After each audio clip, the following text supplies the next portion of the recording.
हम लोग पढ़ रहे थे विद्युत रासायनिक श्रेणी के बारे में। ठीक है, क्या पढ़े थे? विद्युत रासायनिक श्रेणी के बारे में। जिसमें आपको बहुत सारी चीजें बताई गई थी, कई सारी चीजें मतलब की बताई गई थी। ठीक है, जिसमें आपको अर्धक्रिया के बारे में बताया गया था, उसके बोल्ट के बारे में बताया गया था। बोल्ट में आपको बताया गया था, ये भी अगर आपको ध्यान हो कि ये बोल्ट निकालने की प्रक्रिया आपको केमिस्ट्री लैब में कराई जाएगी। ठीक है, और वहां पर इसके बारे में बताया जाएगा। अर्धक्रिया हम आपको बता देंगे, लेकिन जो बोल्ट की व्यवस्था है ये आपको कहाँ पे बताई जाएगी? लैब पर। ठीक है, केमिस्ट्री लैब में आपको बताई जाएगी, ध्यान रखिएगा। ठीक, तो चलिए फिर शुरू करते हैं। हम लोगों ने लिथियम और पोटेशियम के बारे में समझा था। ठीक है, अर्धक्रिया। हम लोग अब समझेंगे मैग्नीशियम की अर्धक्रिया के बारे में। ठीक, चलिए देखते हैं।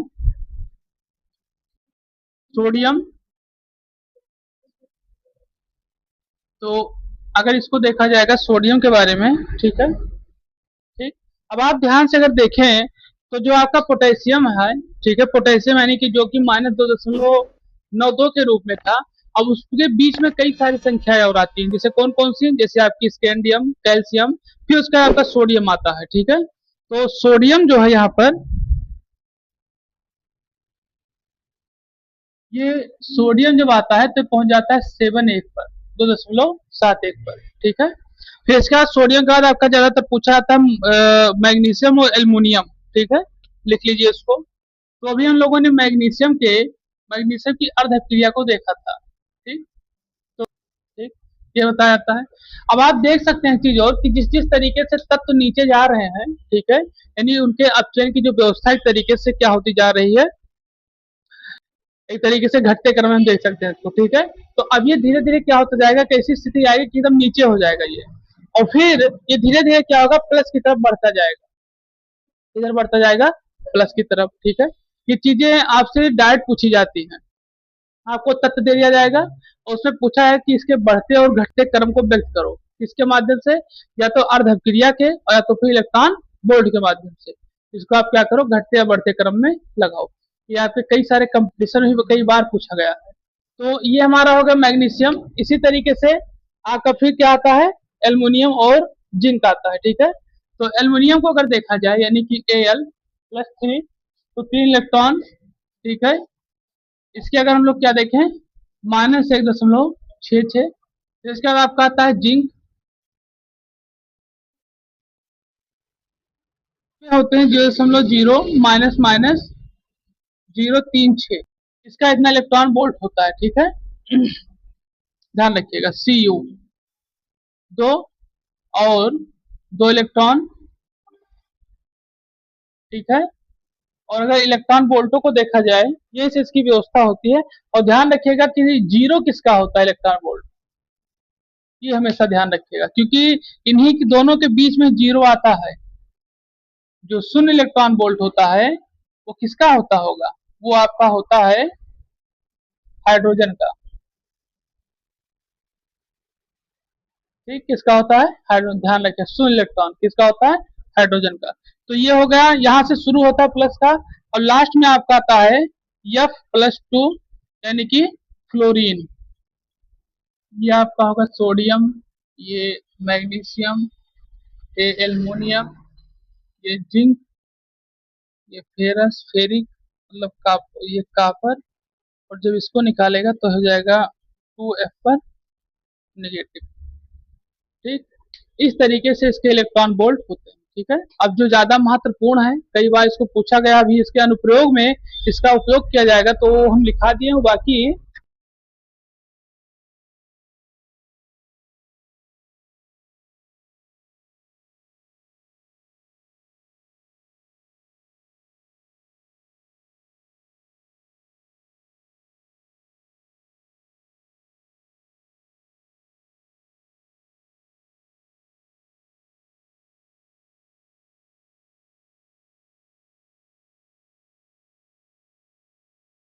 तो चलिए अगला हेडिंग डालिए।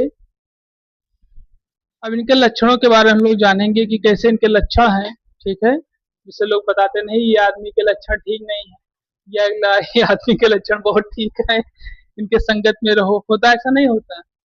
तो उसी तरीके से हम लोग विद्युत रासायनिक श्रेणी के लक्षण के बारे में जानेंगे कि इसके लक्षण जो हैं वो ठीक ठाक काम करते हैं ये नहीं काम करते, कैसे क्या करते हैं, ठीक है। ये सभी चीजों को हम लोग क्या करेंगे, समझेंगे। चलिए, तो पहला लक्षण है इसका अपचायक क्षमता। चलिए हेडिंग डालिए।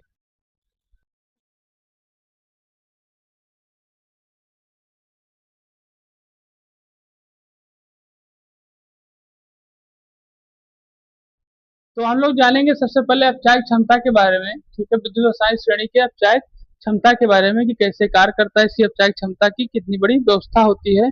लिखिए, श्रेणी में ऊपर से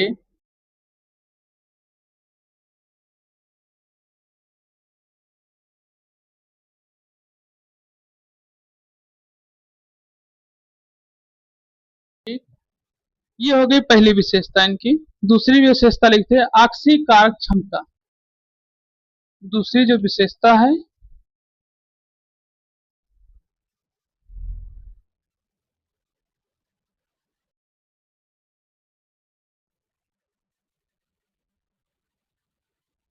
आक्सीय कारक क्षमता, ठीक है।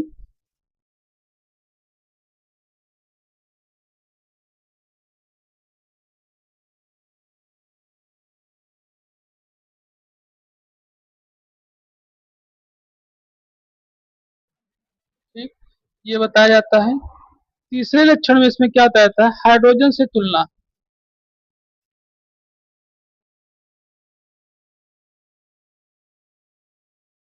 हाइड्रोजन से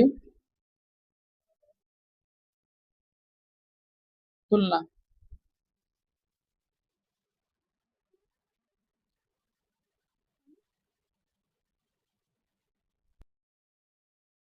हाइड्रोजन से तुलना, इसमें क्या होता है हम जानेंगे।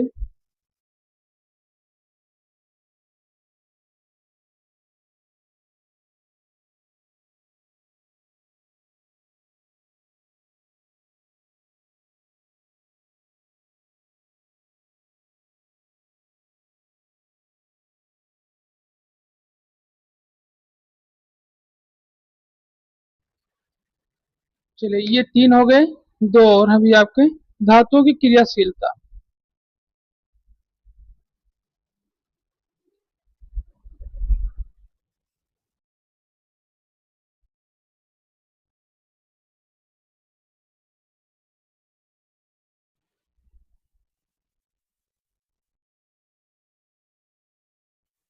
धातुओं की क्रियाशीलता के बारे में जानेंगे।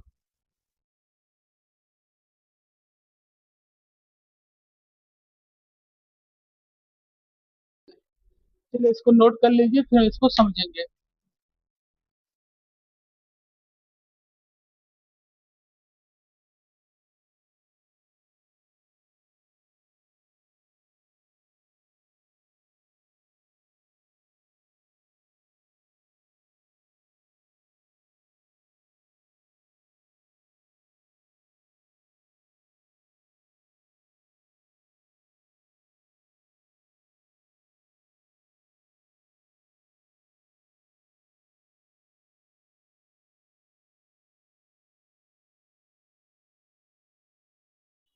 चलिए, इसको समझने का भी बड़ा प्रयास करिए थोड़ा।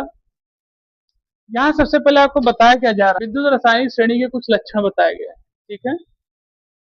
जिसमें अपचायक की क्षमता बताई जाती है, ठीक है। क्या बताया जाता है कि जब श्रेणी में ऊपर से नीचे हम लोग जाने पर क्या होता है, तत्वों में अपचायक क्षमता घट जाती है, ठीक है। अब समझे कैसे।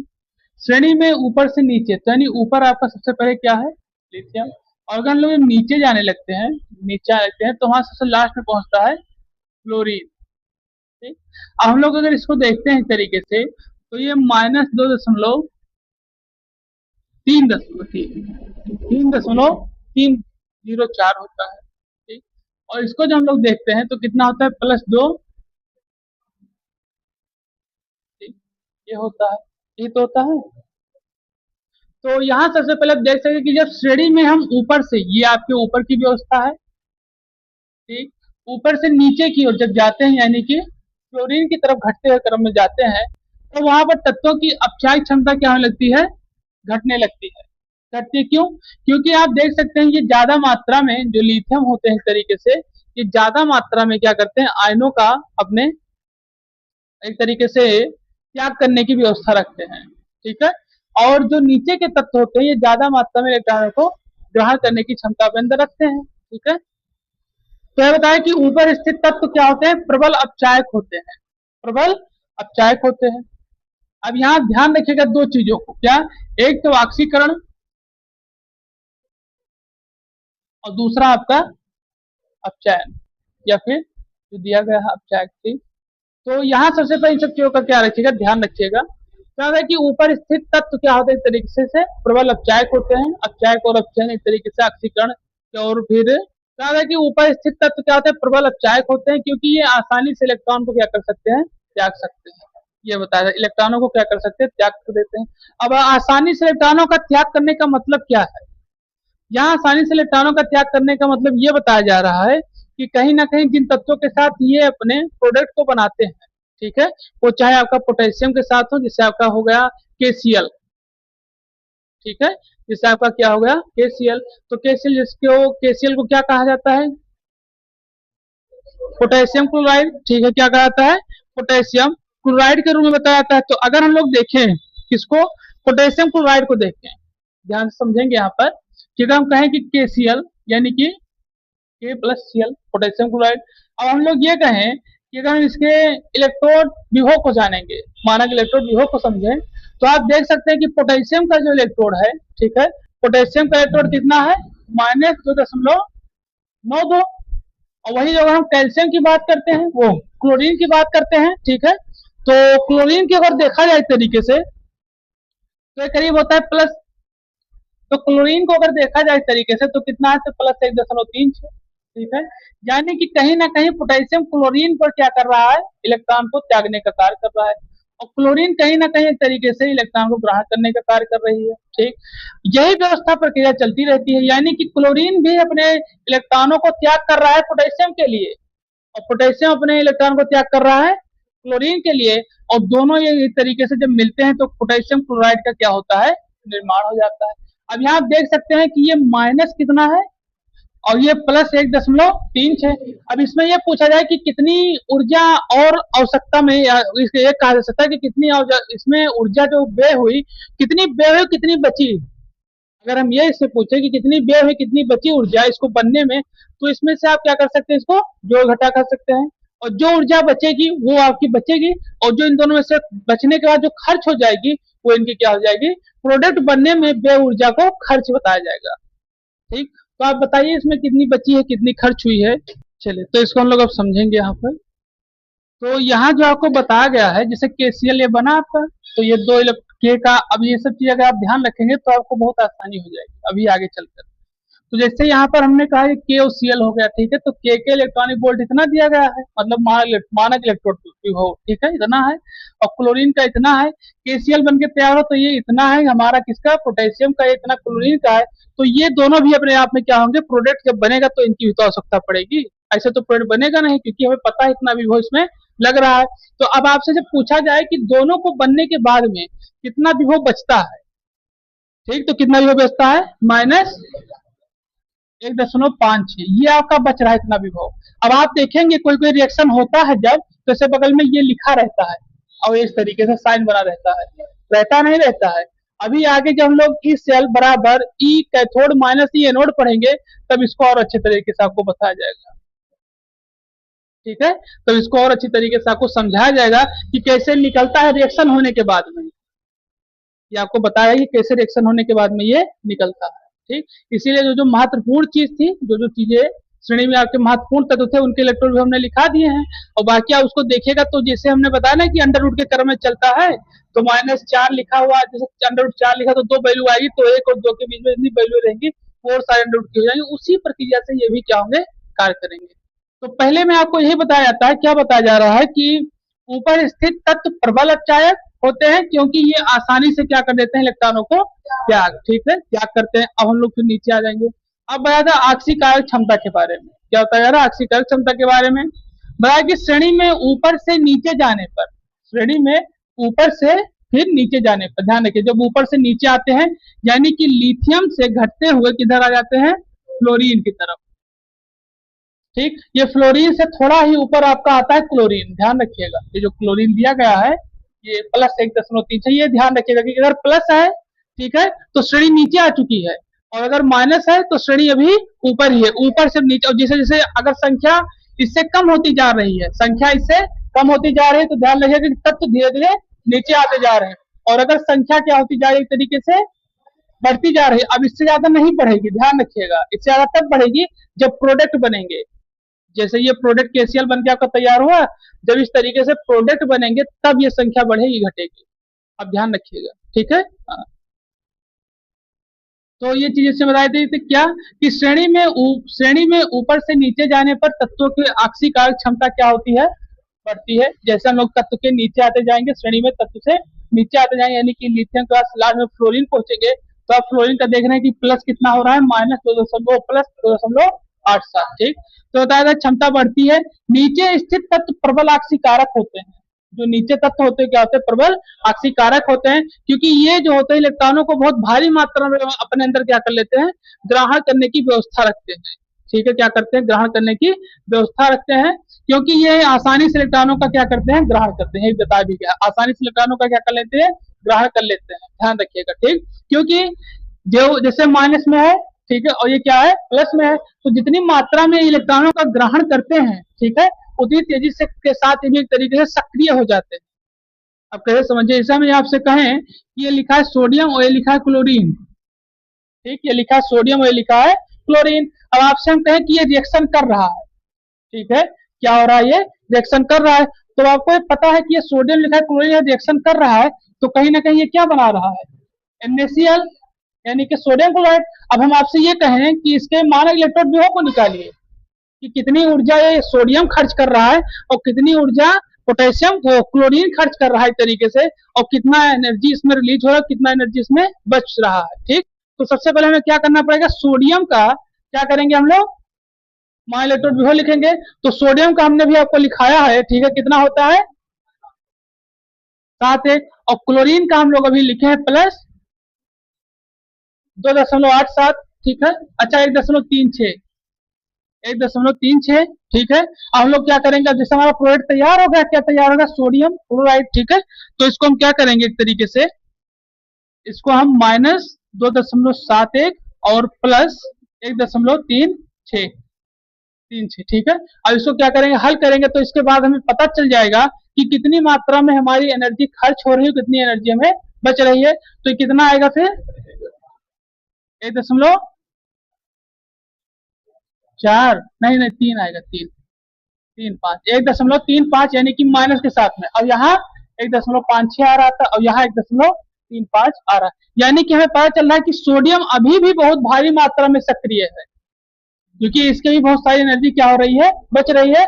और इसके साथ अब क्लोरीन जो एक तरीके से इतनी एनर्जी के साथ में इलेक्ट्रॉन को ग्रहण करना था, वो इतने मात्रा में इलेक्ट्रॉनों को ग्रहण कर, यानी कि ध्यान रखिएगा कि क्लोरीन के पास इलेक्ट्रॉनों की संख्या अगर देखी जाए तो उसके हिसाब से सी भी इसके पास इतने ही इलेक्ट्रॉन को क्या कर सकता है, वो ग्रहण कर सकता है, इलेक्ट्रॉनों के आवेश को ग्रहण कर सकता है। जितने इलेक्ट्रॉन में उसके आवेश होगा उसके अनुसार से उसको क्या कर सकता है, ग्रहण कर सकता है। ये ध्यान रखिएगा कि जितनी मात्रा में इसके आवेश होंगे उसी तरीके से क्या करेगा, एक तरीके से इनके व्यवस्था को कहीं ना कहीं ग्रहण करेगा। ठीक, जिससे हमें पता है कि Cl पर जो होता है इलेक्ट्रोड विभव, मानक इलेक्ट्रोड विभव कितना होता है, +1.36, और जो आपका सोडियम का होता है -2.71 होता है।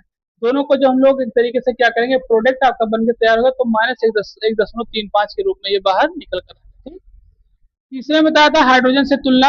अब इसमें हाइड्रोजन से तुलना की जाती है क्योंकि आपको बताया गया है ये जो प्रक्रिया या घटना घटती है ये आपके SHE पर घटती है, जो हमें चेक किया जाता है। ये एक तरीके से व्यवस्था बनाई जाती है कि किस पे की जाती है, SHE पर। ठीक है, तो चलिए देखिए, ये होता है आपका SHE, ठीक है, जो कि एक तरीके से स्टैंडर्ड हार्ड इलेक्ट्रोड के रूप में बताता है, क्योंकि जब ये तैयार किया था तो हमने आपको बताया है अभी, ठीक है, क्या बताए थे, तो यहाँ बताया कि जिन तत्वों का अपचायक विभव, ठीक है, ऋणात्मक होता है, तो किन तत्वों का वो होगा, जहां हाइड्रोजन क्या होगा, ऊपर स्थित होगा।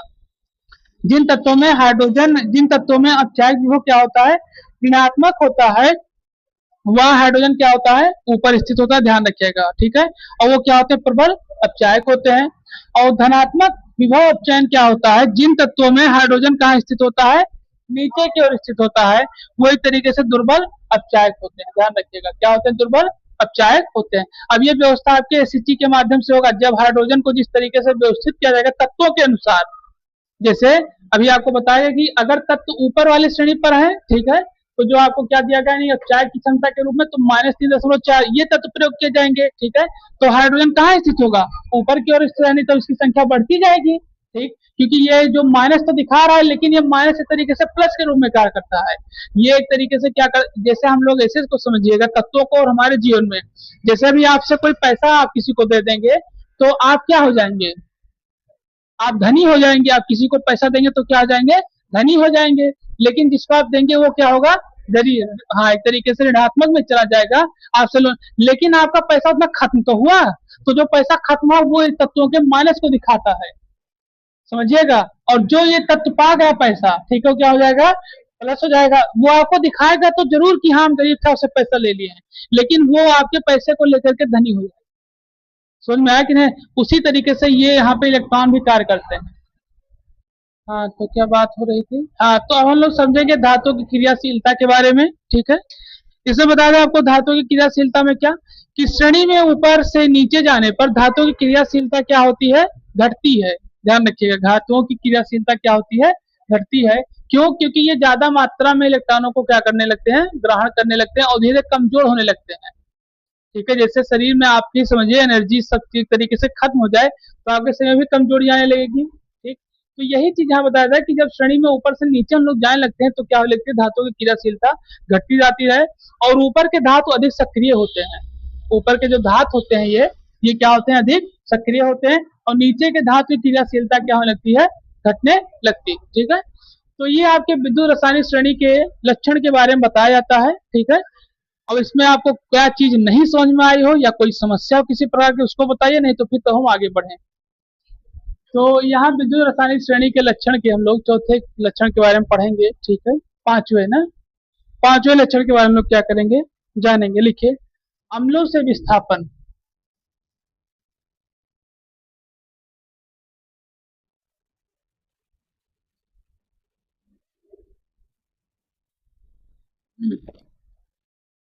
अम्लों से विस्थापन के बारे में जानेंगे। हाइड्रोजन से ऊपर स्थित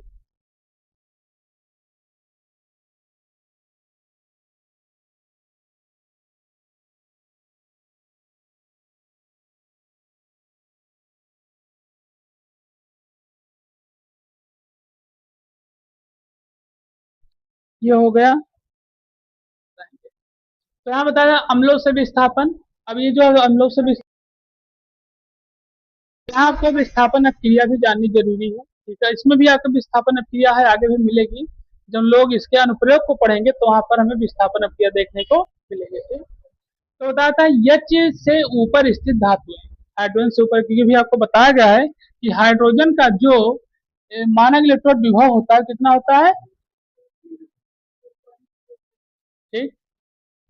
ये होता है आपका हाइड्रोजन का। तो हाइड्रोजन से ऊपर की बात कर रहा है, यानी कि माइनस की, यानी कि लिथियम से लेकर के, ठीक है, और कहाँ तक मान के चलिए? Fe तक, Fe तक। ये दोनों ये एक तरीके से माइनस में ही होते हैं, ध्यान रखिए। हाँ, माइनस तक ही होते हैं, लिथियम से लेकर के Fe के बीच के, Fe के बीच में, यानी लिथियम सबसे ऊपर, ठीक, और Fe सबसे नीचे। और अगर हम Fe की बात करते हैं तो कितना होता है? -0.036। और इसकी बात करें तो -3.0, ठीक, ये होता है, ठीक। तो यहाँ सबसे पहली चीज यही बताई जाती है कि H यानी हाइड्रोजन से ऊपर स्थित धातु है, जिनमें धातु स्थित होती है। अम्ले अगर HCl से क्रिया करके हाइड्रोजन गैस क्या करती है? मुक्त करती है। तो H आयनों को क्या किया जाता है? इस तरीके से अपचयित कर दिया जाता है, अपचयित कर देते हैं, ध्यान रखिएगा, ठीक है। यानी H आयनों को क्या कर दिया जाता है? अपचयित कर दिया जाता है। जैसे इसमें आपको बताएं कैसे, जैसे आपका देखे हैं HCl, कैसे समझिए, जैसे हम कह दें यहाँ पर, तो जैसे ये है आपका, ऐसे में कहें कि पोटेशियम के साथ में HCl का रिएक्शन करें, ठीक, तो ये क्या हो जाएगा? KCl और प्लस H, ये बनेगा हमारा। इसी तरीके से अगर इसको विस्थापन क्रिया में समझें, तो जैसे हमारा ZnSO4 प्लस, जैसे Zn प्लस H2SO4, ठीक। तो इसमें क्या हो जाएगा? Zn प्लस, तो इस तरीके से क्या करता है, अपचयित करने का कार्य करता है। ठीक है, ये होता है अम्लों से विस्थापन की क्रिया। तो यहाँ पर आपका रासायनिक वो विद्युत रासायनिक श्रेणी के जो लक्षण है, ठीक है, प्रमुख 5 लक्षण थे वो यहाँ पे समाप्त होते हैं। ठीक है, और इसके बाद हम लोग विद्युत रासायनिक श्रेणी के अनुप्रयोग के बारे में जानेंगे। ठीक है, जिसके करीब 7-8 अनुप्रयोग हैं और बारीकी से उसको बारी बारी से समझने का प्रयास करें। ठीक है, तो चलिए इसको नोट कर लिए, फिर हम लोग आगे बढ़े।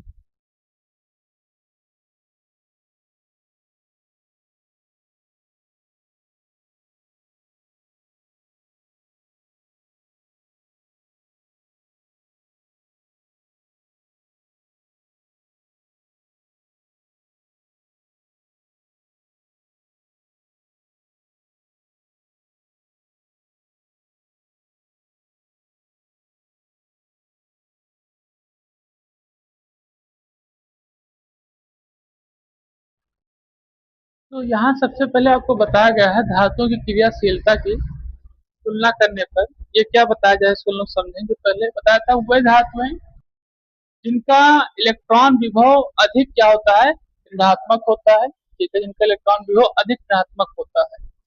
तो अब हम लोग इसमें सबसे पहले ये भी जानना जरूरी है कि कौन से तत्व का वो इलेक्ट्रॉन विभव सबसे अधिक ऋणात्मक होता है। ठीक है, तो उसको अगर हम लोग देखें तो सबसे अधिक ऋणात्मक तत्व वाले अगर कोई है तो कौन सा है, वो लिथियम है। ठीक है, लिथियम सबसे ज्यादा भारी मात्रा में एक तरीके से ऋणात्मक विभव कार्य करता है। ठीक है, तो अगर तो ऋणात्मक विभव जो सबसे अधिक कार्य करता है लिथियम का, कितना कार्य करता है बताओ, तो चलिए देखते हैं। क्या बताया कि अधिक अगर ऋणात्मकता है, यानी कि जैसे आपके सबसे अधिक ऋणात्मक तत्व को देखा जाए तो कितना होता है, -3.04। तो वो काम क्या करते हैं, धनात्मक या कम ऋणात्मक विभव वालों को क्या कर देते हैं, विस्थापित कर देते हैं। क्या कर देते हैं, विस्थापित कर देंगे। अब इनको हम रिएक्शन के माध्यम से समझेंगे। चलिए देखते हैं कैसे विस्थापित करते हैं, कैसे क्या कार्य करते हैं। तो इसमें अगर विस्थापन की प्रक्रिया को देखी जाए तो सबसे बड़ी व्यवस्था आपकी आती है किसकी, Na+H2O की। ये पहला विस्थापन आपका है किसका, ध्यान रखिएगा, हाइड्रोजन का। तो आप ये रिएक्शन करिए, इसको बैलेंस भी करिए। वो छोटा सा रिएक्शन है, आप बैलेंस भी करिए और रिएक्शन भी करिए इसको। ठीक, तो अब हमें इसमें कुछ परिवर्तन क्या करना है, हम इसको सोडियम को 2 और इसको भी 2 लिखेंगे। ठीक, सोडियम को 2 और इसको भी क्या करेंगे, 2 लिखेंगे। अब ये हमारा क्या हो जाएगा, यहाँ सोडियम कितना हो जाएगा और यहाँ पर हाइड्रोजन और ऑक्सीजन 2 हो जाएगा। ठीक है, तो अब इसके अनुसार इसको हम क्या करेंगे, परिवर्तित करेंगे। ठीक है, ये चीजें इसमें बताई जाती हैं। तो जो इसको हम परिवर्तित करेंगे तो ये हमारा 2 प्लस, अब ये एक तरीके से क्या हो रहा है, यहाँ पर हाइड्रोजन विस्थापित हो रहा है और यहाँ हमारा एक तत्व भी तैयार हो गया, प्रोडक्ट भी, सोडियम हाइड्रा ऑक्साइड। कि कोई बहुत से ऐसे तत्व हैं इसमें, जैसे हमने अभी कुछ इसमें रिएक्शन किए तो आपने देखा कि H2 विमुक्त हो रहा था, मतलब विस्थापित हो रहा है तरीके से। लेकिन इसी में कुछ ऐसे भी तत्व हैं जो एक तरीके से हाइड्रोजन को विस्थापित नहीं करते, उनको उनके वाष्प को विस्थापित करते हैं, उनके वाष्प को विस्थापित करते हैं। तो वो ऐसे कौन कौन से तत्व हैं उनके हम लोग समझेंगे। ठीक है, चलिए। ठीक, ये एक तरीके से वाष्प से विस्थापित होते हैं, ध्यान रखिएगा किससे, हाइड्रोजन के इसमें वाष्प विस्थापित होता है।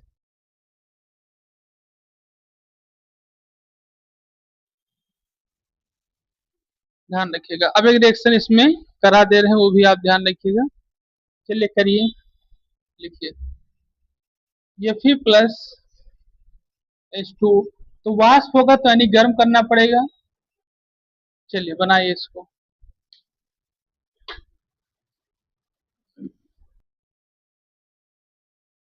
इसमें वाष्प विस्थापित होगा। वाष्प विस्थापित जब होता है, जब आप लोग, हाँ आप लोग ये जानते होंगे कि जब पानी को गर्म किया जाता है,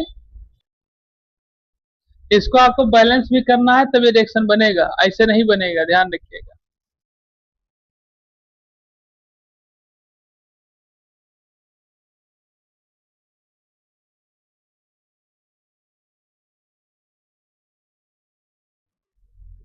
तो ये आपका हो जाएगा 3।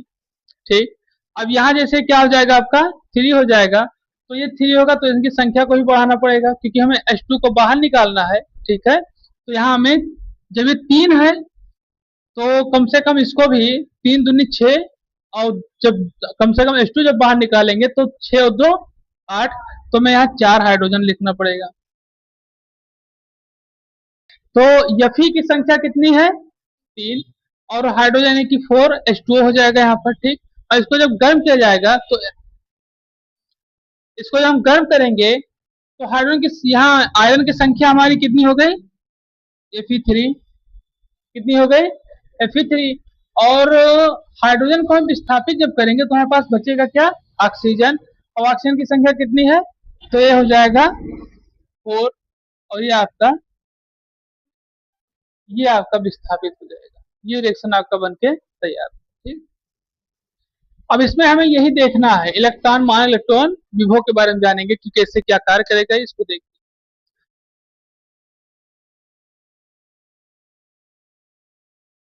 तो हम लोग समझेंगे धातुओं की अपचयन क्षमता की तुलना करने पर, ठीक है, तुलना करने में क्या क्या चीजें इसमें होती हैं, ठीक है। तो इसमें बताया क्या जाता है कि मानक अपचयन विभव, देखिए मानक,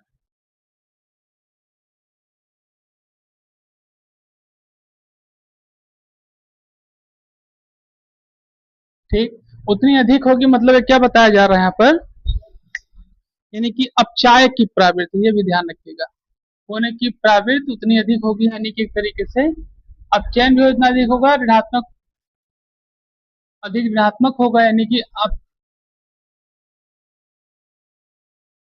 अपचायक लिखा है मानक अपचयन विभव जितना अधिक होगा, अधिक ऋणात्मक होगा, ठीक है, इलेक्ट्रॉन खोने की प्रवृत्ति क्या होगी? उतनी अधिक होगी। तो ये जो बताया गया अधिक, मतलब एक तरीके से इतना अधिक होगा, तो अपचायक के बारे में भी बताया जाएगा, ठीक है, कि अपचायक की प्रवृत्ति भी उतनी क्या होगी? अधिक होगी, ध्यान रखिएगा, ठीक। तो चाहे इलेक्ट्रॉन खोने की प्रवृत्ति हो और चाहे अपचायक की प्रवृत्ति हो, दोनों एक ही है, ध्यान रखिएगा, ठीक है। हाँ, अब जैसे में क्या बताया जाता है, लिखिए, जैसे सोडियम तुलना में अधिक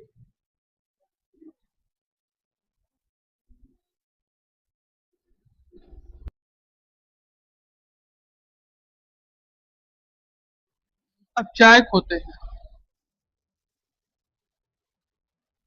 Na सोडियम हो गया, Zn हो गया, और फिर Fe। अब इनके हम मानक इलेक्ट्रॉन विभव को देखें तो इसका होता है, आप लोग जानते हैं, -2.71, ठीक।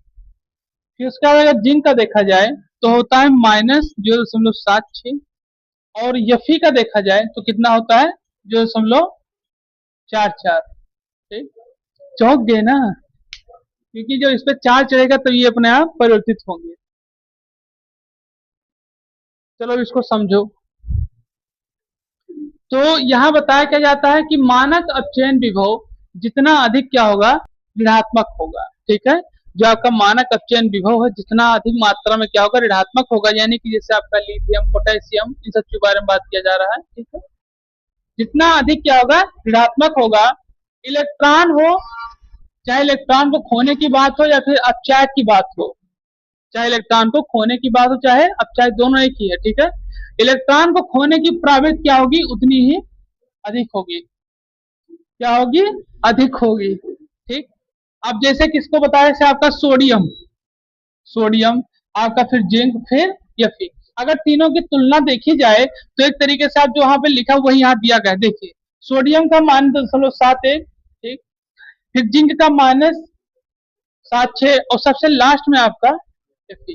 और अभी इसको और नीचे देखा जाए तो आपका सबसे लास्ट में Fe पर ट्रिपल प्लस आता है, ठीक, जो कि कितना? -0.036 के रूप में, ठीक।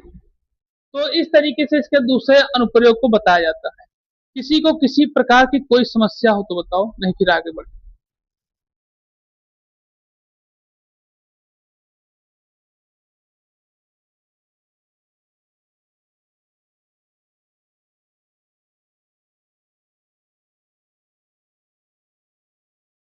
अगला हेडिंग डालिए, तीसरा।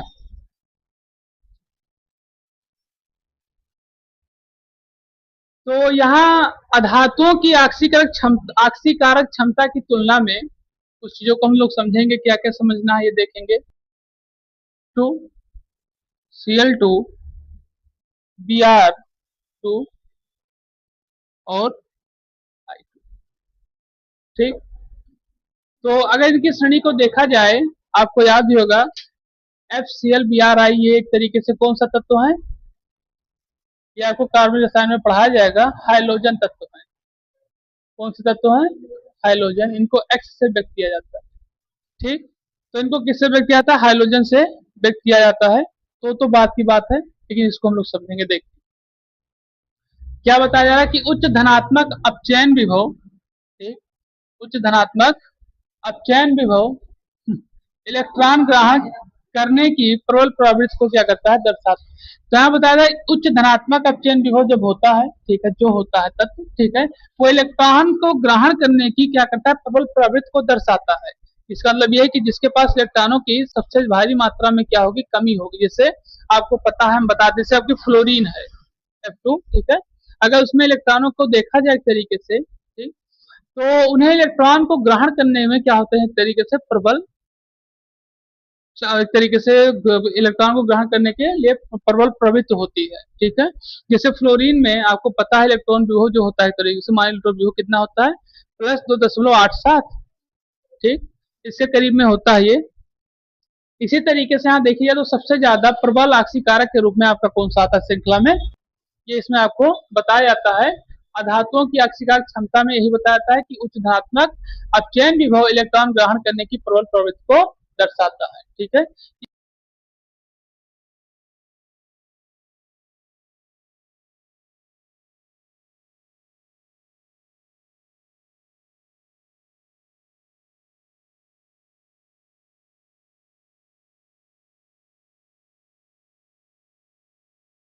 अभी तक हम लोगों ने विद्युत रासायनिक श्रेणी के अनुप्रयोग के बारे में पढ़ रहे थे। ठीक है, मतलब पढ़ रहे हैं। इसमें हम लोगों ने 2-3 अनुप्रयोगों को पढ़ा था। ठीक है, इसमें हम लोगों ने तत्वों के बारे में और धातुओं की क्रियाशीलता के बारे में, धातुओं की क्रियाशीलता में हम लोगों ने हाइड्रोजन के, ठीक है, अपचयित या विस्थापित होने के बारे में पढ़ा था। ठीक है, अगर आप लोग को याद होगा। फिर साथ साथ इसमें आपको इलेक्ट्रॉन वोल्ट मानक विद्युत विभव, ठीक है, मानक इलेक्ट्रोड विभव निकालने की प्रक्रिया को बताया गया था। ठीक है, फिर साथ ही साथ हमने धातुओं की अपचयन क्षमता के बारे में पढ़ा था। अब आज हम लोग शुरू करेंगे इसके चौथे अनुप्रयोग के बारे में। ठीक, तो चलिए हेडिंग डालिए, चौथा अनुप्रयोग, धातु ऑक्साइडों की ऊष्मीय स्थापित ज्ञात करने में। तो इसको हम लोग समझेंगे। ठीक है, धातु या धातु ऑक्साइडों का उसमें स्थायित्व ज्ञात करना क्या बताया जा रहा है, इसमें बताया कि जो धातुएं होती हैं उनके ऊष्मा के अनुसार, जैसे टेम्परेचर, कौन सा टेम्परेचर, कोई भी टेम्परेचर, ठीक है, ऊष्मा के अनुसार धातुओं पे क्या प्रभाव पड़ते हैं, उनका अस्थायित्व क्या खोता है क्या नहीं खोता, कौन कौन से ऐसे तत्व हैं जो ऊष्मा को भी एक तरीके से मात दे देते हैं।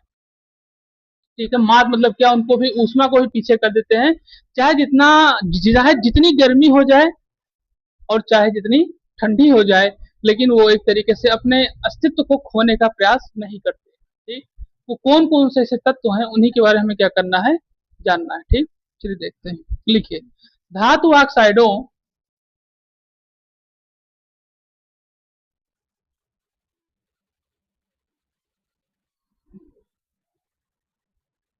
तो यहाँ सबसे पहले ये आपको बताया जा रहा है, इसको समझेंगे हम लोग। क्या बताया जा रहा है कि धातु ऑक्साइडों, अच्छा पहले नोट करिए,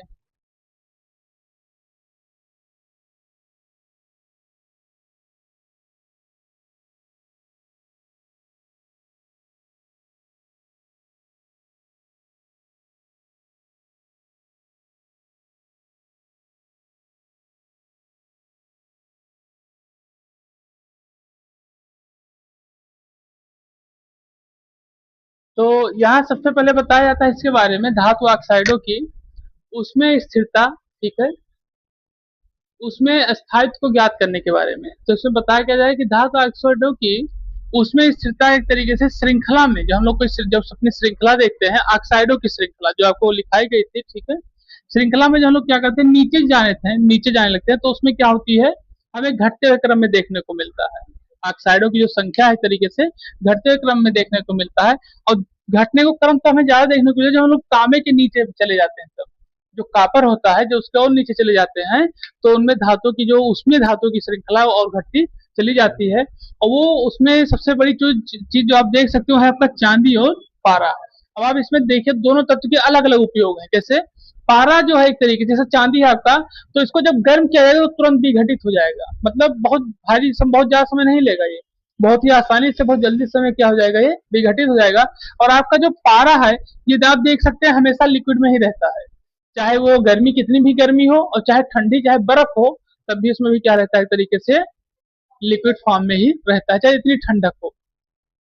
आपको बताएं, इसे आपने देखा कि पारे पारे का जो प्रयोग है वो थर्मामीटर में किया जाता है, आप लोग जानते होंगे इसके बारे में। तो आप देखिए जो अगर वो लिक्विड में ना रहता, ठीक है, तो टेम्परेचर को बता ना पाता, इसीलिए थर्मामीटर में पारे का प्रयोग किया ही जाता है। ठीक है। लेकिन अब तो आज के समय में वो थर्मल इफेक्ट वाले आ गए हैं थर्मामीटर, जो एक तरीके से आपको थर्मल चेकअप करके आपको बता दे कितना बॉडी टेम्परेचर है। लेकिन जो शुरू में थर्मामीटर बनाए गए थे, उसमें पारे का ही प्रयोग किया था, जो कांच के आते हैं। आपने देखे होंगे कांच के जो थर्मामीटर आते हैं, उसमें पारे का ही क्या किया जाता है, प्रयोग किया जाता है। ठीक। आपको दिखाएंगे, रखा होगा कहीं तो। ठीक। क्या कह रहे हो? ये वो थर्मामीटर है, ठीक है, जिसमें पारे का प्रयोग किया जाता है। ठीक। हाँ, वो दिखेगा नहीं, वो बहुत ध्यान से देखने पर, जैसे भी इसका जो टेम्परेचर दिखा वो पार आपका, वो दिखा रहा 98 डिग्री वो फ़ारेनहाइट। ठीक।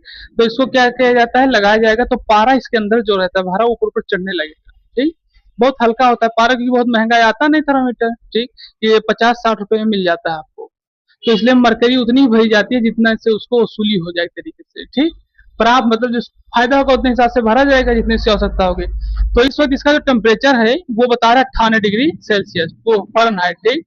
फिर धीरे धीरे जब बुखार होता है किसी को तो 100 के ऊपर 100 तो इस तरीके से जाता रहता है, ये मरकरी जाती रहती है। ठीक। और फिर उसके बाद जब बुखार चले उसके बाद झटका जाएगा ऐसे, बस ये फिर अपने आप अपने स्थान पर पहुंच जाएगा ये। ठीक। ये होता है मरकरी वाला थर्मामीटर, जिसे ग्लास थर्मामीटर भी बताया जाता है। इसमें पारे का प्रयोग किया जाता है, और ये है आपका पारा। ये ठीक, ये क्या है आपका, ये पारा है। देखिए ये है, चमक रहा है सिल्वर की तरह। ये है आपका क्या, पारा। देखिए सब लोग, चलिए फिर आगे है। ये अलग अलग होता है लेकिन फिर तुरंत अपने आप मिल जाएगा। ये अलग हुआ, फिर मिल जाएगा। नहीं जमेगा, क्योंकि वहीं से लेकर आए हैं इसको हम। वहां पे थर्मामीटर बुखार नहीं होता कि जम्मू कश्मीर में किसी को होता होगा, लेकिन तब भी थर्मामीटर नहीं जमता। तो यहाँ यही बताया जाता है, क्या बताया जाता है कि जो आपका चांदी है या पारा एक तरीके से, ये अस्थिर होते हैं, और गर्म करने पर क्या होता है, आसानी से विघटित हो जाते हैं। अब आप पारे को देख ही लें, एक तरीके से लिक्विड फॉर्म में रहता है, बिना किसी गर्म किए ही एक तरीके से ये विघटित रूप में हमेशा रहता है। और चांदी को जो हल्का भी गर्म किया जाता है, यानी जैसे आप कापर के नीचे आएंगे, जैसे वो क्या होने लगेगा, एक तरीके से विघटित होना शुरू हो जाएगा, बहुत ही आसानी से विघटित होना शुरू हो जाते हैं। ठीक है। ये बताया था आपको किसके, धातु ऑक्साइडों का उसमें स्थायित्व को ज्ञात करने में। अब हम लोग अगले अनुप्रयोग के बारे में पढ़ेंगे। ठीक है। इसमें कोई समस्या हो किसी प्रकार की वो बताइए, नहीं तो फिर आगे बढ़े। लिखिए कैसे विघटित होते हैं। रिएक्शन लिखिए, Ag2O गर्म किया जा रहा है, ये हीट का साइन है, ध्यान रखिएगा। आपको बताया गया होगा इंटर फर्स्ट ईयर में, जब रिएक्शन कराया गया होगा तो आपको बताया गया होगा। ठीक।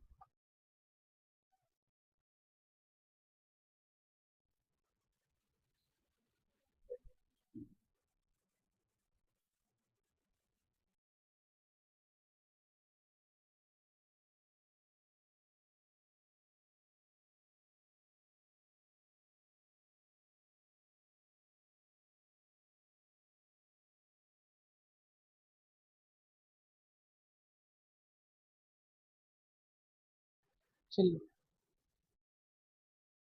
लिख लीजिए, फिर हम लोग अगले अनुप्रयोग की तरफ बढ़े।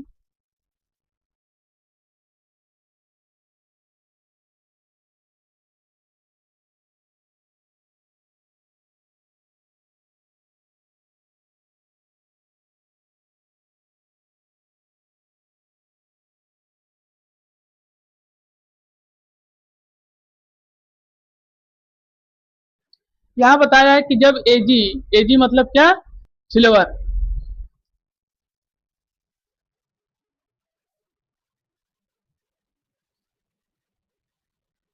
ठीक। तो बताया है सिल्वर को, सिल्वर ऑक्साइड, ठीक है, सिल्वर ऑक्साइड को गर्म किया जाता है तो ये किसमें, 2 Ag में, और प्लस हाफ O2 में क्या होता है, ये टूटता है, ठीक है।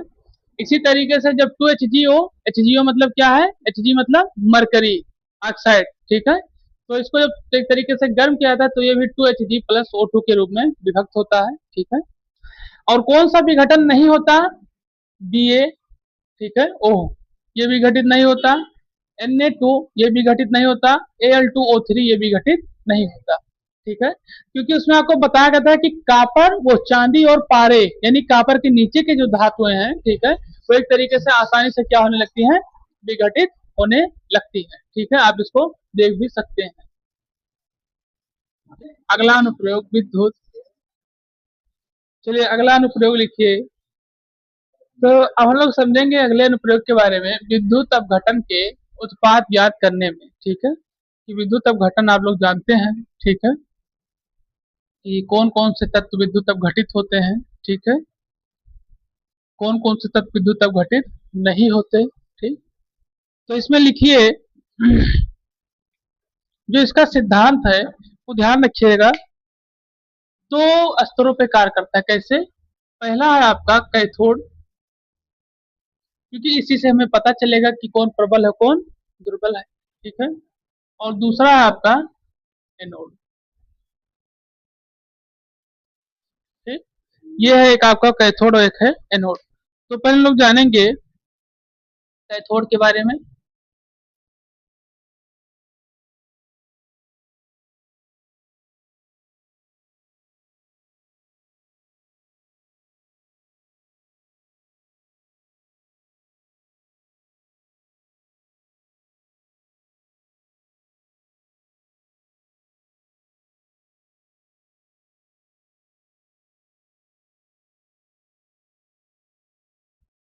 तो जैसे आपका सबसे पहले है के प्लस, फिर आपका Ca2 प्लस। अब इसमें समझेंगे जैसे,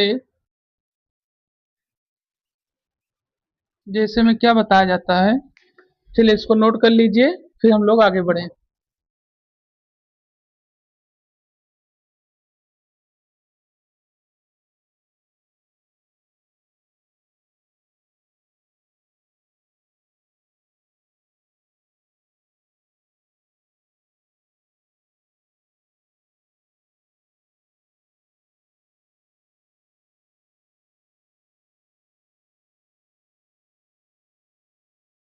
चलिए यहाँ बताया जाता है कैथोड पर, ठीक है, विद्युत अपघटन जब होता है तो आपको पता है प्रबल विद्युत अपघटन भी होता है और दुर्बल विद्युत अपघटन भी होता है। हम लोग आगे पढ़ चुके हैं, ठीक है, मतलब पीछे पढ़ चुके हैं, आगे नहीं। तो विद्युत अपघटन के उत्पाद ज्ञात करने के लिए हमें कुछ चीजों का प्रयोग करना पड़ता है, जैसे इलेक्ट्रोड का प्रयोग करना पड़ता है, ठीक है।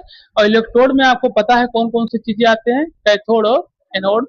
आपको पता है कैथोड क्या कार्य करते हैं और एनोड क्या कार्य करते हैं, ठीक है। तो है एक तरीके से दो इलेक्ट्रोडों का प्रयोग, यानी कैथोड और एनोड का प्रयोग किया जाता है। कैथोड जो है एक तरीके से पॉजिटिव आयनों को करता है अपने तरफ, अट्रैक्ट करता है, आकर्षित करता है, ठीक है। और एनोड जो है एक तरीके से निगेटिव चार्ज को अपनी तरफ अट्रैक्ट करता है, यानी कि आकर्षित करने का कार्य करता है, ठीक। तो देखिए हम लोग जब बता रहे हैं कि कैथोड एक तरीके से किसको अट्रैक्ट कर रहा है, पॉजिटिव को, तो इसमें उन्हीं तत्वों का क्या किया गया है, प्रयोग किया गया है, ठीक है।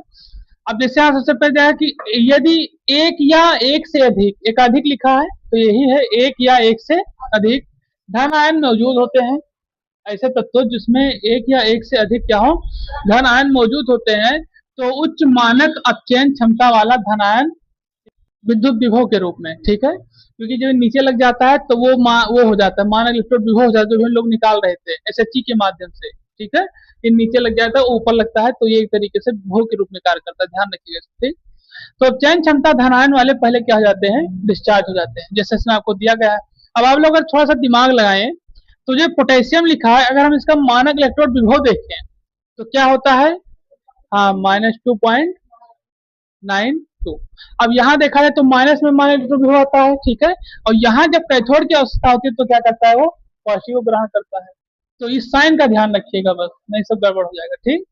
और फिर उसी तरीके से आप कैल्शियम को देखिए, सोडियम, मैग्नीशियम, एल्युमिनियम, जिंक और फिर आयरन और हाइड्रोजन, कॉपर, Hg, Au यानी कि सिल्वर और चांदी, ओ सिल्वर एंड गोल्ड, ठीक है। तो ये चीजें बताई जाती है। अब फिर आगे क्या बताया कि जलीय विलयन में Cu पर डबल चार्ज कैथोड की तुलना में अधिक आसानी से अपचयित होगा इसकी अपेक्षा। आप समझिए, आपको ध्यान होगा कि जब Cu को हम लोग एक तरीके से परिवर्तित करते थे, देखिए कैसे, जैसे Cu पर डबल चार्ज प्लस 2 इलेक्ट्रॉन, तो हमें क्या प्राप्त होता था, Cu। तो Cu किस रूप में प्राप्त होता था, धातु के रूप में। किसके रूप में प्राप्त होता था, धातु के, जैसे आपका सोडियम प्राप्त होता था, ठीक। और क्लोरीन क्या हो जाता है, तो जैसे बबल्स बन जाते थे, आपको बताया गया था, ठीक। तो ये इस तरीके से रिएक्शन में होता था। और ये रिएक्शन जो आपको बताया गया था किसमें, साल्ट ब्रिज में, डेनियल सेल में, तो हमने देखा था एक तरफ जिंक सल्फेट, एक तरफ कॉपर सल्फेट का प्रयोग किया गया था। तो जिंक के ऊपर आयन तो यही चार्ज हो जाते, लेकिन कॉपर का आगे जाकर के ये बनाता था। तो यहाँ यही बताया जाता है क्या, कि जलीय विलयन में Cu कैथोड की तुलना में अधिक आसानी से अपचयित होगा, इसकी तुलना में हाइड्रोजन आयन की तुलना में ये जल्दी क्या हो जाएगा, एक तरीके से अपचयित हो जाएगा जलीय विलयन में, ठीक है। ये बताया जाता है इसके साथ में, कैसे भी देख लो। अभी मान लो हम H के साथ में रिएक्शन करेंगे इसका, जैसे Cu प्लस H2SO4 का, तो क्या बन जाएगा, Cu। कल हम लोगों ने हाइड्रोजन का क्या पढ़ा था, विस्थापित करना, ये चीज में बताया जाता है। कोई समस्या किसी प्रकार की, तो चलिए इसको नोट कर लीजिए।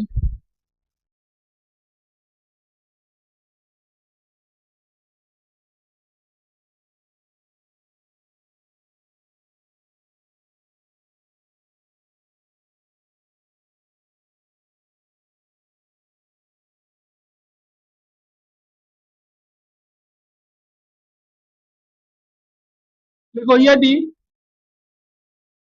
आप लोग सिर्फ मेहनत करो, बस सिर्फ मेहनत लिखो, यदि बस जब तक कहते हैं उतने देर मेहनत करते हो, फिर पता नहीं कहाँ चले जाते सब लोग।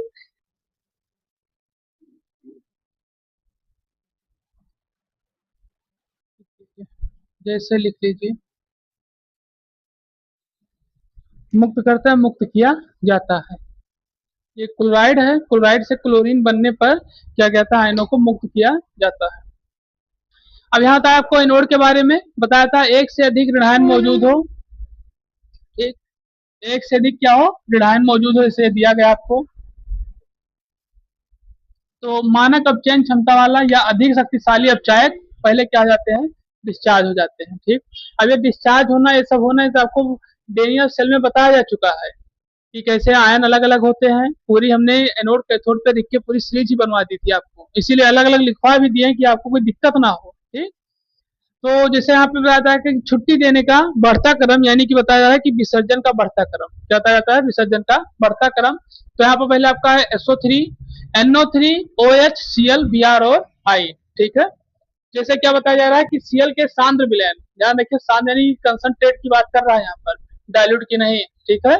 सांद्र विलयन के Cl निगेटिव आयनों के निकलने पर OH से क्लोरीन गैस बनने वाले आयनों को क्या करता है, वो मुक्त करता है या मुक्त किया जाता है, कि जिससे क्लोराइड से, ठीक है, क्लोराइड से कौन सा आयन बन जाए, कौन सी चीज बन जाए, क्लोरीन प्राप्त हो जाए, ठीक है। जैसे आपको पता होगा कि हम ये कहें, ये लिखा है, हमने ये लिखा है Cl, तो इसको क्या पढ़ा जाएगा, और इसको क्लोरीन पढ़ा जाएगा। अब इसको अब क्या पढ़ा जाएगा, ये पढ़ा जाएगा सोडियम आयन, और ये क्लोराइड, ध्यान रखिएगा इसको, ठीक। तो ये इस तरीके से इसको रिएक्शन करने के बाद क्लोरीन हमें क्या होता है, प्राप्त होता है। चलिए नोट कर लिए होंगे इसको, नहीं तो नोट कर लिए, फिर आगे बढ़े।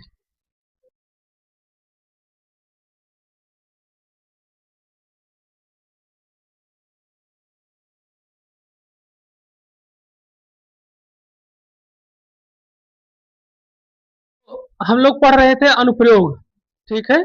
क्या पढ़ रहे थे, अनुप्रयोग पढ़ रहे हैं, विद्युत रासायनिक श्रेणी के अनुप्रयोग को पढ़ रहे हैं अभी, जिसमें हम लोगों ने अभी तक 5 अनुप्रयोग पढ़े हैं। छठा अनुप्रयोग आपका शुरू होता है, चलिए हेडिंग डाले छठे अनुप्रयोग का। तो आज हम लोग जानेंगे रेडॉक्स अपक्रिया की होने की संभावना ज्ञात करने में, ये अनुप्रयोग है आपका। ये कैसे होता है अनुप्रयोग, इन सब चीजों के बारे में क्या करेंगे, हम लोग समझेंगे। तो इसमें समझेंगे रेडॉक्स अपक्रिया के बारे में, ठीक। तो रेडाक्स अपक्रिया की व्यवस्था तब होती है, आपको पता है रेडाक्स मतलब अपक्रिया कब होती होगी, ठीक है। तो रेडाक्स अपक्रिया कब होती है बताओ। सबसे पहले इसमें आपको बताया कि जब ऑक्सीकरण और अपचयन दोनों की अपक्रियाएं क्या हो, एक साथ होती हो, तो वहां पर रेडाक्स अपक्रियाएं देखने को मिलती हैं, ठीक है। जैसे हम छोटे से एग्जाम्पल के माध्यम से समझेंगे, जैसे इसमें आपको पता है, अगर हम सिर्फ CO2 को लेते हैं तो कार्बन का कहीं ना कहीं मतलब ऑक्सीजन कहीं ना कहीं कार्बन को क्या कर रहा है, ऑक्सीकृत कराने अपने अंदर अपने तरफ आकर्षण कर रहा है। लेकिन जब हम मान लीजिए कि Zn+H2SO4 का रिएक्शन देखते हैं, ठीक है, तो हमारा क्या हो जाता है, ZnSO4+H2। तो यहाँ पर आप देख सकते हैं, एक तो ऑक्सीकरण भी हो रहा है और क्या हो रहा है, अपचयन भी हो रहा है।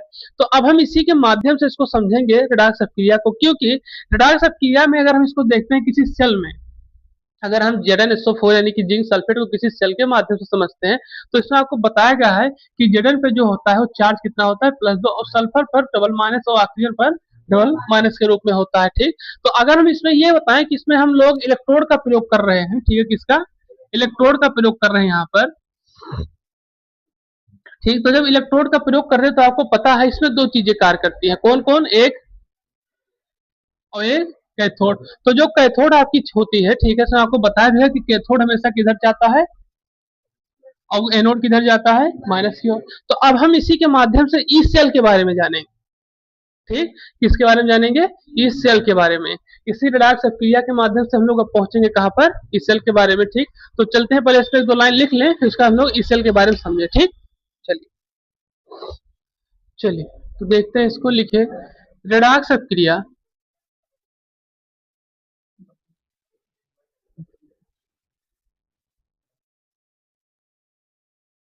रेडाक्स,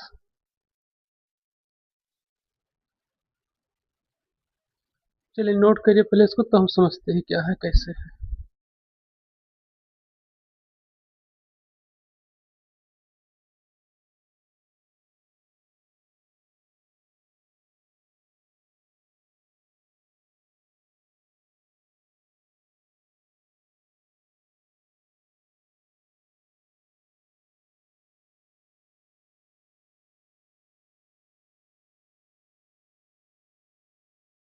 चलो देखो, तो यहाँ बताया जा रहा है रेडाक्स क्रिया के बारे में, क्या बताया जा रहा है कि मानक अपचयन, ठीक है, मानक अपचयन विभव जो होता है, ठीक। तो ये मानक अपचयन विभव ये बताया जाता है, हमने आपको बताया था, आपको याद होगा, इसको कहा जाता है अपचयन विभव, जो है एक तरीके से ये आपका कार्य करता है SEP पर। इस पे कार्य करता है SEP पर, ठीक। SEP यानी कि स्टैंडर्ड इलेक्ट्रोड पोटेंशियल, ठीक है, क्योंकि इसमें जो अपचयन की व्यवस्था होगी वो इलेक्ट्रोड के माध्यम से होगी, ठीक है। तो आपका मानक अपचयन विभव जो दिया गया है वो कहीं ना कहीं SC पे क्या करेगा, काम करेगा, ठीक, स्टैंडर्ड इलेक्ट्रोड पोटेंशियल पर, ठीक। यानी हिंदी में इसको कहा था मानक इलेक्ट्रोड विभव, इसको बताया था, ठीक। तो बताया जाता है कि जब रेडाक्स अपक्रिया होती है तो मानक अपचयन विभव के मान पर निर्भर करता है। रेडाक्स अपक्रिया किस पर निर्भर करता है, मानक अपचयन विभव के मान पर। क्यों, क्योंकि ये कार्य कर रहा है किसके, मानक इलेक्ट्रोड विभव के माध्यम से। इलेक्ट्रोड आप लोग जान ही रहे हैं, दो तरीके से कार्य करते हैं, ठीक। इसमें कुछ चीजें आपको बताई गई हैं, क्या बताई जा रही है कि जब पदार्थ के इलेक्ट्रोड मानक अपचयन इलेक्ट्रोड मतलब मानक अपचयन विभव क्या होंगे, ज्यादा होंगे, पदार्थ के मानक अपचयन विभव ज्यादा होंगे, तब वहां पर वो पदार्थ क्या होगा, अपचयित होगा। और जब वो कम होंगे तो क्या होगा, ऑक्सीकृत होगा। और ये होगा किसमें, आपके सेल में होगा, किसमें होगा, सेल में। यानी कि सेल एक तरीके से कार्य करेगा किस पर, इलेक्ट्रोड पर। और इलेक्ट्रोड जो कार्य करता है किस पर कार्य करता है, एनोड और कैथोड पर। और कैथोड में जो जो ड्रम हो लिया जाएगा उसमें कोई ना कोई पदार्थ रखा जाएगा, तो उस तरीके से वो अपचयित होगा और क्या होगा, ऑक्सीकृत होगा। तो हमारा ई सेल बनकर आएगा, और ई सेल हमें बताएगा कि कितनी मात्रा में कैथोड और कितनी मात्रा में एनोड पर मानक अपचयन विभव की प्रक्रिया चल रही है। समझ में आया कि नहीं आया। तो ये चीज आपकी रेडाक्स प्रक्रिया में बताया जाता है, समझे समझे, ना समझे इसमें तुम बताओ, फिर से बता दो। इसी तरीके से रेडाक्स प्रक्रिया कार्य करती है। तो ऐसे कुछ चीजों को हम लोग क्या करेंगे और समझेंगे कि कौन किसको कैसे व्यक्त करता है, ठीक। चलिए लिखिए इसमें,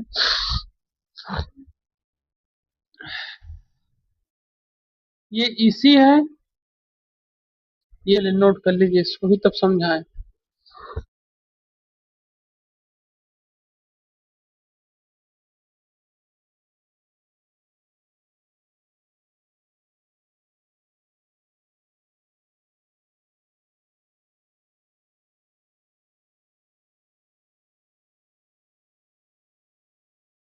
चलिए देखिए, तो यहाँ हम लोग समझे थे ई सेल बराबर ई सी माइनस ई ए के रूप में, ठीक।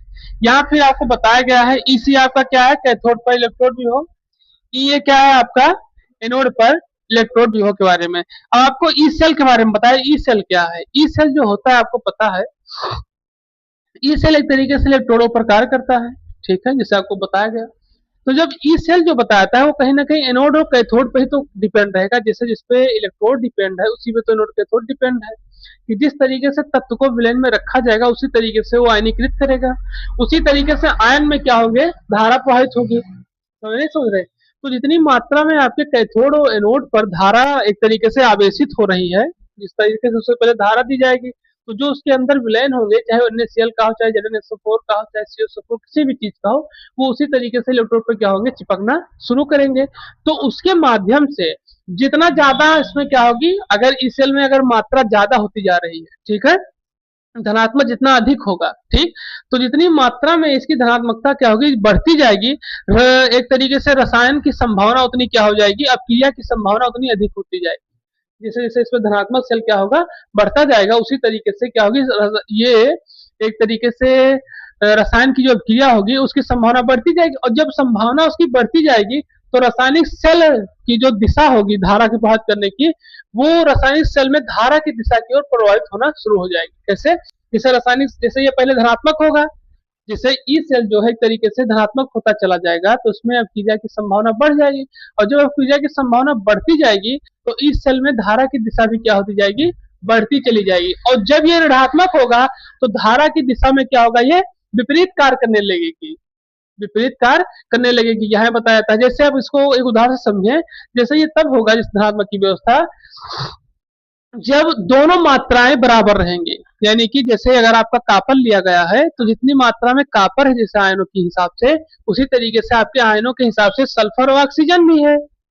जैसे हम कहें कि CSO4 है, कापर सल्फर डाल दिया गया है विलयन में, और उसमें आपके एनोड और कैथोड पड़े हुए हैं, तो अब आप देख सकते हैं कापर भी अगर देखा जाए आयनों के माध्यम से तो उस पर भी +2 चार्ज है, सल्फर के हिसाब से देखा जाए तो -2, ऑक्सीजन के हिसाब से -2।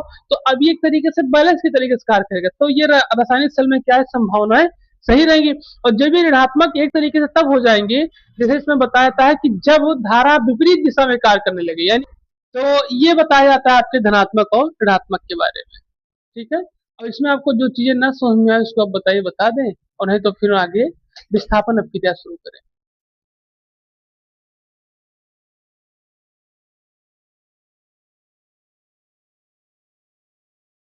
विस्थापन अपक्रिया में आपको क्या बताया जाता है, आप लोग इसको हाई स्कूल में पढ़े होंगे, जिसमें एक तत्व दूसरे को क्या कर देता हो, विस्थापित कर देता हो, ठीक है।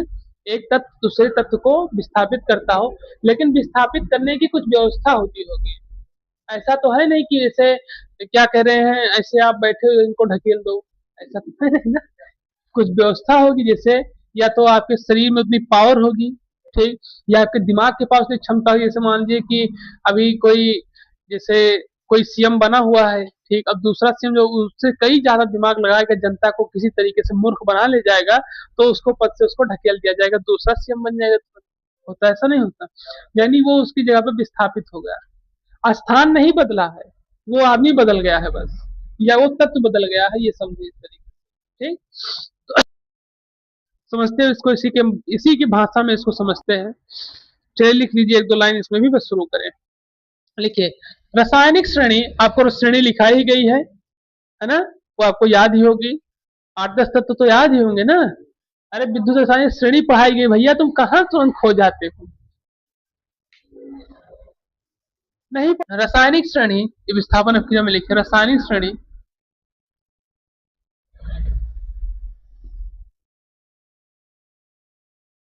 के ऊपर स्थित,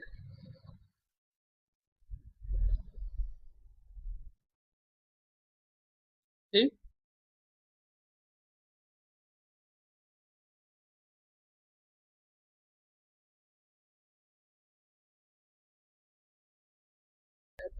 नोट कर लीजिए इसको, तब समझे हम।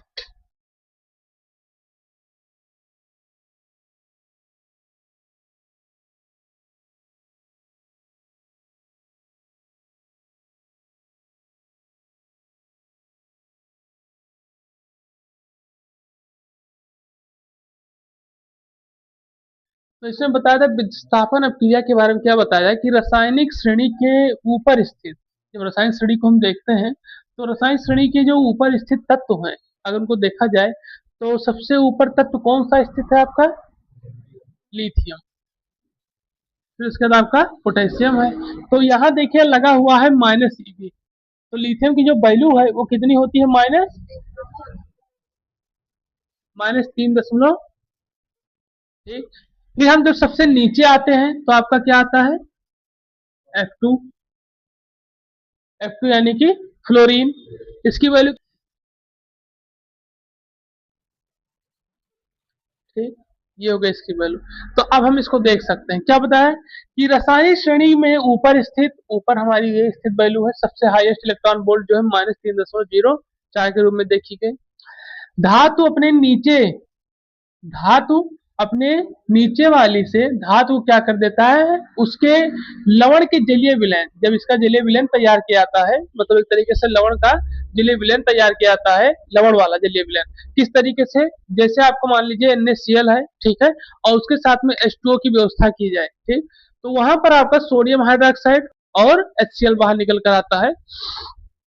तो वो उसको एक तरीके से क्या कर देता है? विस्थापित कर देता है। क्या करता है? विस्थापित करता है।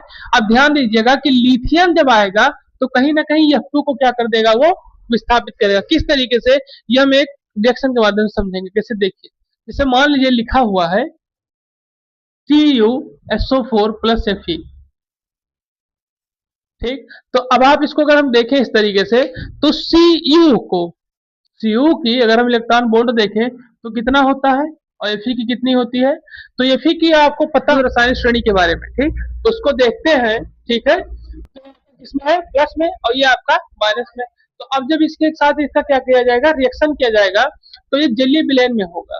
किसमें होगा? जलीय विलयन में। और वो भी कौन से जलीय विलयन में? लवण के जलीय विलयन में होगा। ध्यान रखिएगा इसको, ठीक, लवण के जलीय विलयन में होगा।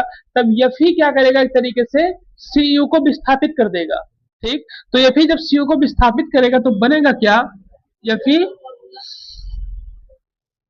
ये आपका बन के तैयार होगा। ये होती है आपके विस्थापन की अफेयर। और यहाँ आप देख सकते हैं इसके पास कितना है? -0.036 और ये प्लस के रूप में है, तो इसका मतलब ये कहीं ना कहीं कम है।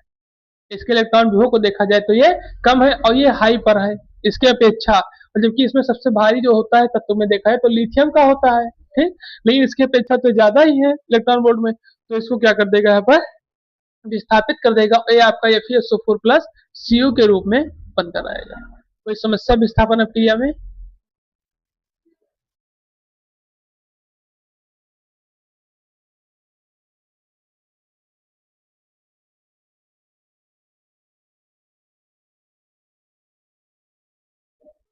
इसमें बताया था धातु ऑक्साइडों का हाइड्रोजन द्वारा अपचयन, ठीक, हम लोग जब आगे, आपको याद होगा हमने आपको बताया था SHE के बारे में, SHE के बारे में, ठीक है, आप लोग समझे थे इसको, SHE, ठीक है, जो क्या बताया गया था आपको?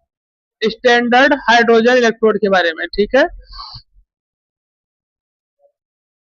तो जब ये आपको बताया जा रहा था तो उसी का यहाँ पे प्रयोग किया गया है एक तरीके से, ठीक, मतलब पूर्णतः नहीं प्रयोग किया गया है लेकिन कुछ उसके बारे में बताया गया। क्या बताया जा रहा है कि जब हम लोग विद्युत रसायन श्रेणी में आयरन से नीचे स्थित धातुओं को, आयरन से जो नीचे स्थित होते हैं धातु, ठीक है, उनके बारे में देखते हैं, तो आप देखिए विद्युत रसायन श्रेणी में और आयरन से नीचे जो आप लोग देखेंगे, किसको देखेंगे? आयरन से नीचे के धातुओं को, तो उसमें आपको बताया गया था जब आप Fe को सिर्फ देखते हैं तो किसमें रहता है? माइनस के रूप में। लेकिन जैसे ही आप Fe के नीचे आना शुरू हो जाते हैं तो ऐसे सारी श्रेणी कैसी चालू हो जाती है? प्लस की चालू हो जाती है, ठीक। तो यहाँ बताया था कि आयरन से नीचे स्थित धातुओं के ऑक्साइडों को हाइड्रोजन की धारा, ठीक है, हाइड्रोजन की जो उनकी धातुओं की क्या होती है? ऑक्साइड है, जैसे धातु की ऑक्साइड हो गई, ठीक, तो आयरन के नीचे की व्यवस्था बताई जा रही है, ठीक है, आयरन की क्या बताई जा रही है? एक तरीके से नीचे की व्यवस्था। तो यहाँ बताया कि आयरन के जब नीचे हम लोग क्या करते हैं? धातुओं को देखते हैं तो उनपे एक तरीके से जब धातु ऑक्साइड बनाते हैं, क्या बनाते हैं? धातु ऑक्साइड जब बनाते हैं तो जब उनपे क्या किया जाता है कि हाइड्रोजन की गर्म धारा प्रवाहित की जाती है तो धातु डाइहाइड्रोक्साइड के रूप में कार्य करते हैं। इसमें कार्य करते हैं डाइहाइड्रोक्साइड के रूप में का धातु और जल में क्या हो जाता है? अपचयन हो जाता है। जैसे अभी आप समझिए इसको कि कोई भी धातु हो, मतलब कोई भी एक तरीके से क्या हो, धातु के रूप में अगर वो दिया गया है, ठीक है, लेकिन कहाँ तक दिया गया है, बताया जा रहा है कि आयरन से नीचे हो, कहाँ हो, आयरन से नीचे जो स्थित हो, तो उसमें जब गर्म धातु हाइड्रोजन की प्रवाहित की जाएगी, तो जो हाइड्रा ऑक्साइड होगा धातु का, वो क्या हो जाएगा, धातु था जल में क्या होने लेंगे, अपचयन होने लेंगे। और यहाँ देख सकते हैं इसे आपका निकिल ऑक्साइड दिया गया है, ठीक। और H2 इसमें क्या की गई, इस तरीके से गर्म धारा हाइड्रोजन की प्रवाहित की गई, तो हमारा क्या तैयार हो गया, H2O, और निकिल अकेला बाहर निकला है, ठीक। उसी तरीके से आपका Cu है, इसके साथ भी जब गर्म धारा प्रवाहित की गई तो Cu अलग हो गया और H2O अलग हो गया, ठीक। इस तरीके से इसको क्या किया जाता है, बताया जाता है धातु ऑक्साइडों का हाइड्रोजन द्वारा अपचयन। तो ध्यान रखिएगा कि जब धातु ऑक्साइड का हाइड्रोजन अपचयन हो तो उसमें हमेशा हाइड्रोजन किस तरीके से लिया जाएगा, हाइड्रोजन की गर्म धारा के रूप में लिया जाएगा, ध्यान रखिएगा, ठीक। हाइड्रोजन की क्या की जाएगी, गर्म धारा प्रवाहित की जाएगी, तब वो हाइड्रोजन ऑक्सीजन को लेकर के बाहर निकल कर आएगा, ठीक। ये चीजें इसमें बताई जाती है। अब इसके बाद आप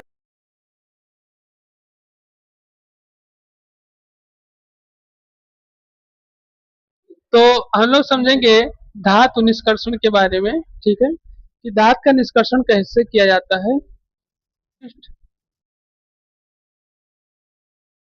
धातु जैसे आपका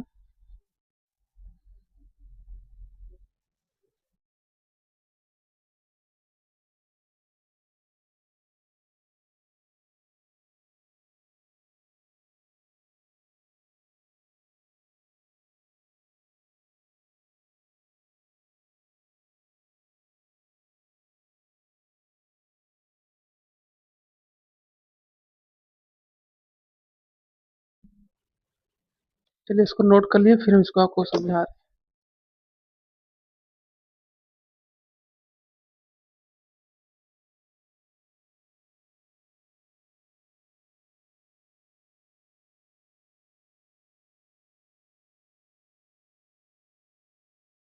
यहाँ बताया जाए धातु निष्कर्षण के बारे में, ठीक है। तो धातु निष्कर्षण कैसे किया जाता है, धातुओं का निष्कर्षण एक तरीके से धातु को हम लोग कैसे समझें कि ये धातु बहुत अच्छे हैं, ये धातु बहुत अच्छे नहीं, तरीके से उनका निष्कर्षण कैसे किया जाए। तो इसमें आपको सबसे पहले बताए थे मेटलर्जी के बारे में, यानी कि धातु कर्म के बारे में। उसी तरीके से उत्कृष्ट धातुओं में जैसे बताया जाता है जो उत्कृष्ट धातु है, ठीक है, जैसे कौन कौन से धातु, जैसे आपके सिल्वर हो गए यानी चांदी, ठीक, आपका सोना हो गया, आपका डायमंड हो गया, प्लेटिनम हो गया, इसे इस तरीके से उत्कृष्ट यानी महंगी धातुओं में आती है, ठीक।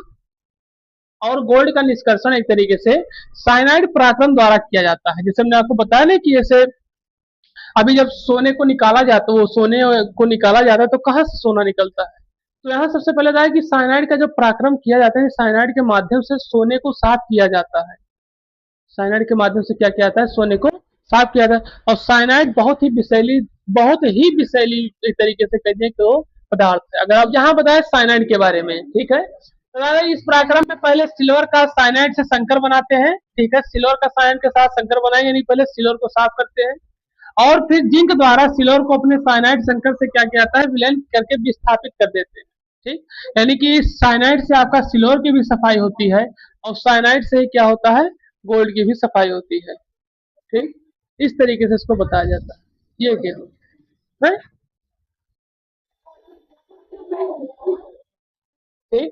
तो ये चीज इसमें क्या की जाती है, बताई जाती है। सोडियम क्या दिया गया है, सोडियम और एजी दिया गया है, ठीक।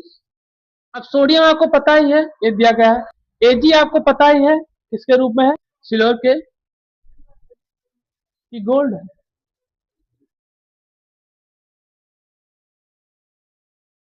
तो इसके साथ आप देख सकते हैं जिंक के साथ इसका क्या किया गया, नहीं कर रहा, लेकिन जब रिएक्शन होता है तब यहाँ जिंक क्या कर देता है तरीके से, एजी को जो यहाँ पे दिया गया था एजीसीएन के साथ में उसको विस्थापित कर देता है, ठीक। और किसके साथ रिएक्शन कर लेता है, जिंक के साथ में, यहाँ पर किसके साथ, जिंक के साथ एक तरीके से।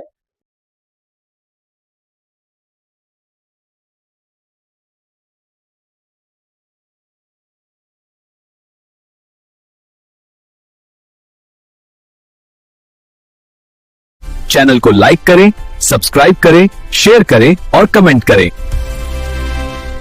The top important concept is coming up next. Subscribe now to the Biochem Academy. Don't miss it.